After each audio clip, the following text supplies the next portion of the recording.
कई लोग कहते हैं हम तो बहुत दिनों से हनुमान चालीसा पढ़ रहे हैं, हम बहुत समय से राम रक्षा स्तोत्र का पाठ कर रहे हैं, हम बहुत समय से ये कर, अरे तो उसको नियम से तो करो।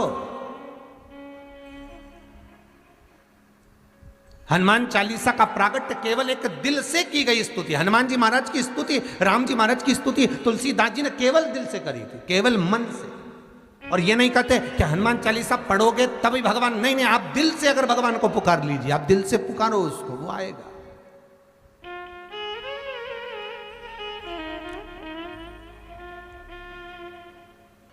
वो प्राप्त होगा हमारा और मिलेगा, उसके मिलन में देरी नहीं हो सकती। महाराज भगवान शंकर गदा पर जो बैठे थे भूतेश्वर, उन्होंने कहा हनुमान एक काम करो, तुम्हारे 5 मुंह कर लो। हनुमान जी का पंचमुखी अवतार, तुम अपने 5 मुख करो। और हनुमान जी महाराज ने अपने 5 मुख कर लिए। नरसिंह का अवतार, वराह का अवतार, ऐसे 5 मुख हनुमान जी महाराज ने करे। गरुण अवतार, हनुमान जी ने ऐसे 5 मुख बनाए, एक ऊपर, एक उत्तर, दक्षिण, पूर्व, पश्चिम के मुख बनाकर शंकर भगवान गदा पर थे, गदा सम्मुख में रखकर भगवान शिव बोले मार फूंक, और हनुमान जी ने जो फूंक मारी 5 दिए एक साथ बुझ गए। राम और लक्ष्मण सामने खड़े मिल गए, सामने खड़े।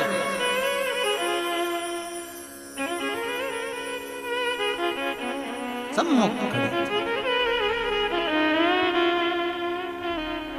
हनुमान जी ने राम लक्ष्मण को प्रणाम कर कर भूतेश्वर से कहा, नाथ आप कहां रहेंगे, मैं आपको कहां छोड़ूं, क्योंकि अब मुझे राम लक्ष्मण को लेकर जाना है तो आपको तो छोड़ना पड़ेगा।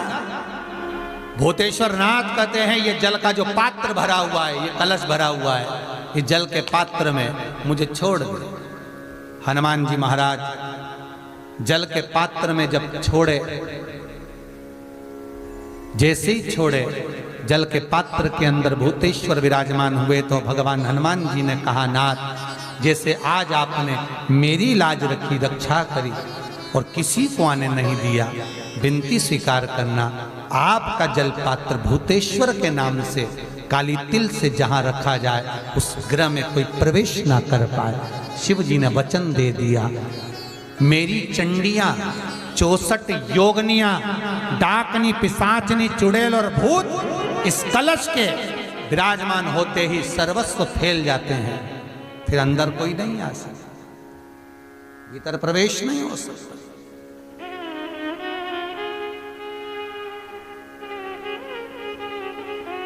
भीतर प्रवेशता नहीं। आज भी नियम है महाराज, बहुत ध्यान दीजिएगा।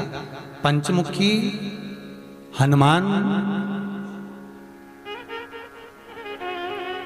का एक स्मरण, पंचमुखी हनुमान का एक भाव। महाराज जैसे बहुत ज्यादा तकलीफ अगर व्यक्ति को हो गई है, बहुत कष्टमय जीवन चल रहा है, हार गए हर जगह से और तकलीफमय जीवन चल रहा है, तो पंचमुखी हनुमान का एक शिव महापुराण का और स्कंद पुराण का एक बड़ा सुंदर मंत्र है। उस मंत्र को आप सब एक बार हमारे साथ में बोलें। ओम नमो हनुमते रुद्र अवताराय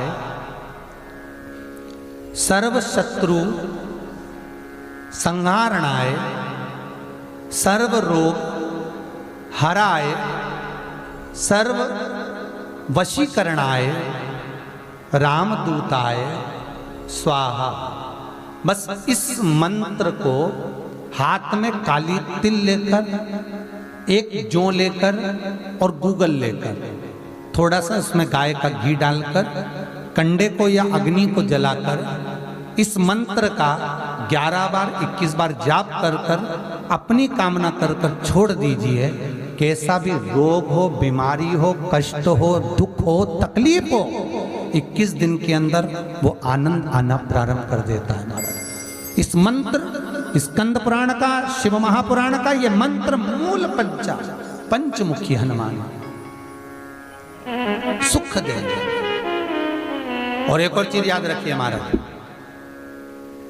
यदि कोई काम के लिए जा रहे हो, कोई व्यापार के लिए जा रहे हो या नौकरी करने के लिए जा रहे हो और लगी नहीं रही, बहुत तकलीफ पा रहे हो, सर्विस ही नहीं लग रही, बहुत कष्टमय हो गया, तो निवेदन करूंगा 5 पीपल के पत्ते पर बेसन के 5 लड्डू घर में बने हुए गाय के घी के 5 लड्डू रख लो। उस लड्डू के बीचों बीच एक आटे का दिया और उसमें तिल्ली का तेल डालकर इसी मंत्र का प्रयोग कर कर पंचमुखी हनुमान का किसी भी हनुमान के मंदिर में जाकर, दक्षिण मुखी हनुमान के मंदिर में जाकर उसको रख कर आ जाइए। इसके बाद आप उस काम के लिए जाइए, आपका काम सफल हो जाएगा। आपको किसी को नहीं कहना पड़ेगा कि हाथ जोड़ना नहीं पड़ेंगे, किसी के पांव नहीं पड़ना पड़ेंगे, तुरंत काम होगा। बस इस मंत्र का स्मरण कर कर पंचमुखी हनुमान का भूतेश्वर जो मंत्र है वो सुख देने वाला, आनंद देने वाला। और महेश का जब प्रागट्य हुआ, उमा और महेश जब दोनों आनंद में विभोर होकर जब चलते हैं और दोनों के बैठने से तप मुद्रा से जो पौधा उत्पन्न होता है वो शमी का पौधा है।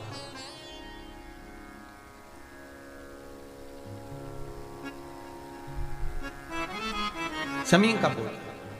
तो एक बात ध्यान रखिए, शिव जी के द्वारा जो निर्मित हुआ उसमें कोई शूल नहीं है, उसमें कोई कांटे नहीं है। पार्वती के द्वारा जो निर्मित हुआ बेलपत्री का पौधा, उसमें कांटे हैं। और पार्वती के मिलन से भी जो उत्पन्न हुआ है शंकर के साथ में, उसमें भी कांटे हैं। शमी के पौधे में भी कांटे, शमी के वृक्ष में भी कांटे।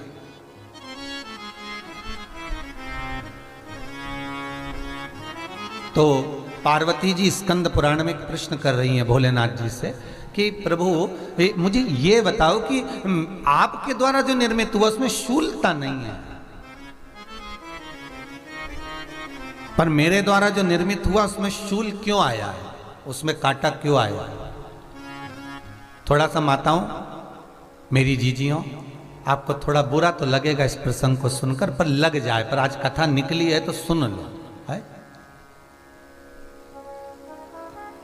कि शिवजी जिस रुद्राक्ष को उत्पन्न कर रहे हैं उसमें शूलता नहीं है, पर पार्वती जी जो संग में मिली हैं उसमें भी शूलता है, और पार्वती के द्वारा जो प्रकट हुआ बेलपत्र उसमें भी शूलता है। तो भगवान महादेव बोलते हैं, पार्वती मैं तुझे कुछ कहूं और कहने पर तुझे तेरे हृदय में कोई बात चुभे, शूल लगे तो मुझे ठीक नहीं लगेगा। नहीं नहीं नहीं, आप कहिए प्रभु, मैं सुनने के लिए तैयार हूं, आप तो बोलो कि कारण क्या है।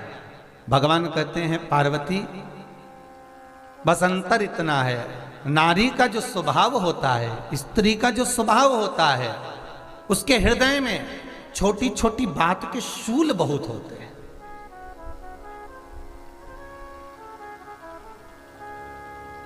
जेठानी ने ये कह दिया, देवरानी ने ये कह दिया, तुम्हारी मम्मी ये बोल दी, तुम्हारे पापा ने ये कह दिया, तुम्हारी बहनों ने ये कह दिया, तुम्हारे भाई ने ये कह दिया, तुम्हारे रिश्तेदार ने ये बोल दिया। ये नारी के भीतर ये शूलता रहती है।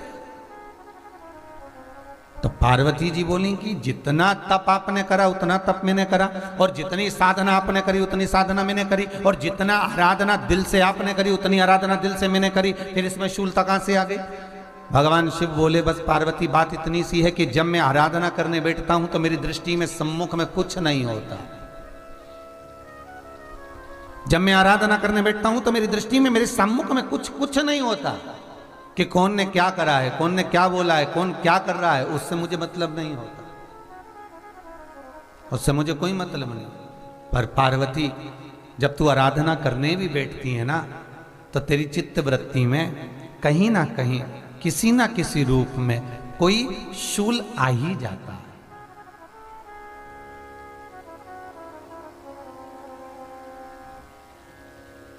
कई माताओं की आदत देखी साहब, भगवान की सेवा करने बैठी है तो भी भीतर थोड़ा सा शूलता भरी हुई है। महाराज बताओ, इतने सारे भगवान इकट्ठे कर लिए, मैंने बोला था बहू से कि वहाँ रख लेती है, बताओ इतने सारे यहाँ पर ला कर रख दिए हैं, अब इसकी सेवा करना पड़ रही है, अब ये करना पड़ रहा है। प्रसाद लेने के लिए रसोई घर में गई, भगवान का भोग लगाने के लिए, तो उसमें भी शूलता आ गई। इतने घंटों से मैं सामान ढूंढ रही, फ्रिज में मिल ही नहीं रहा, मैंने रख के गई थी, भगवान जाने कहाँ चले गए। भगवान को वस्त्र पहना रही है तो शूलता है। अलमारी का ड्रॉज खोला, इसमें मैंने सामान रखा था, ना जाने भगवान का श्रृंगार कहाँ चले गया, कौन ने हाथ लगाया, फिर शूलता आ गई। भोजन करने बैठे तो शूलता है, कोई कार्य के लिए जा रहे हो तो शूलता है। अर्थात कहीं ना कहीं नारी के जीवन में शूलता बनी हुई है। और पार्वती, जब तुम भजन करो, तप करो, साधना करो, भक्ति करो, उसमें शूलता नहीं होना चाहिए।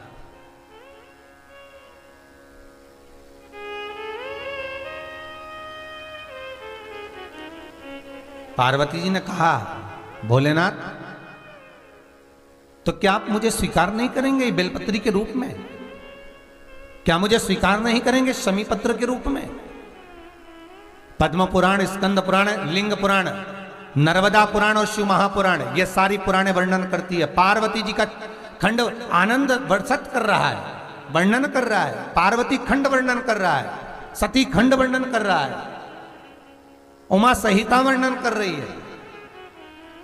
क्या आप मेरा ये बेलपत्र का स्वरूप आप धारण नहीं करेंगे? इसमें शूलता, इसलिए भगवान कहते हैं नहीं नहीं, धारण तो करूंगा पर शूल धारण नहीं करूंगा।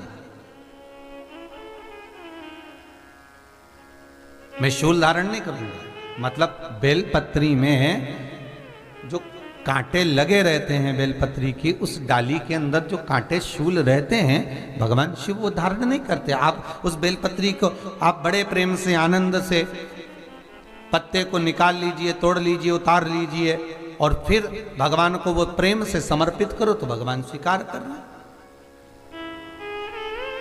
पर भोलेनाथ, ये बेलपत्री का जो वृक्ष है मेरे नयन अश्रु से उत्पन्न हुआ है, मेरे द्वारा उत्पन्न हुआ है।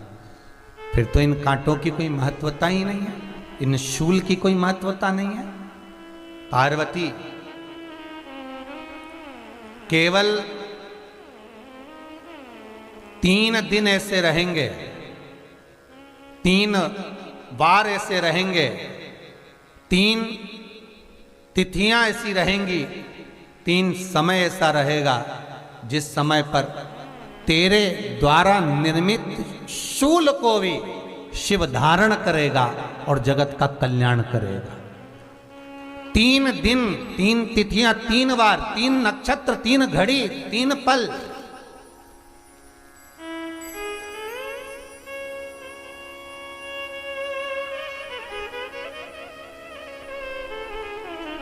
जिसमें बाबा शूल भी धारण करते हैं, और शूल अकेले धारण नहीं करते महाराज। जो धतूरा होता है ना, दर्शन करें धतूरे के, कांटे कांटे सा होता है धतूरा, तो वो धतूरे के साथ में बाबा शूल धारण करते हैं, बेलपत्री के शूल को। ये बहुत बहुत आनंदमय कथा है महाराज जी। जिसके जीवन में हमेशा कांटे ही मिले हैं। बेटी बड़ी हुई तो घर में मायके में दुख देखा, और मायके से गई ससुराल में तो ससुराल में दुख देखा। ससुराल में भी दुख देखने के बाद में भी पति को बहुत कुछ काम खुलवाया, बहुत धंधे खुलवाए, नौकरी लगवाई, पर वो पति बार बार छोड़ कर आ गया, बार बार तकलीफ भोग रहा है, बार बार कष्ट भोग रहा है। फिर थोड़े दिन काम करता है, थोड़े दिन छूट जाता है, फिर व्यापार में बढ़ता है, फिर छूट जाता है, फिर कोई दुकान खुलवाई, थोड़े दिन अच्छी चली, फिर वापस वहीं घर पर आकर बैठ गया। अर्थात उसके जीवन में वो शूलता चल रही है। तो बाबा देवाधिदेव महादेव कहते हैं, ये 3 घड़ी, 3 पल, 3 नक्षत्र, 3 समय, 3 दिन में जो शूल मुझे समर्पित करता है उसके जीवन से मैं शूल हटा देता हूं। वो 3 दिन लिखे स्कंद पुराण।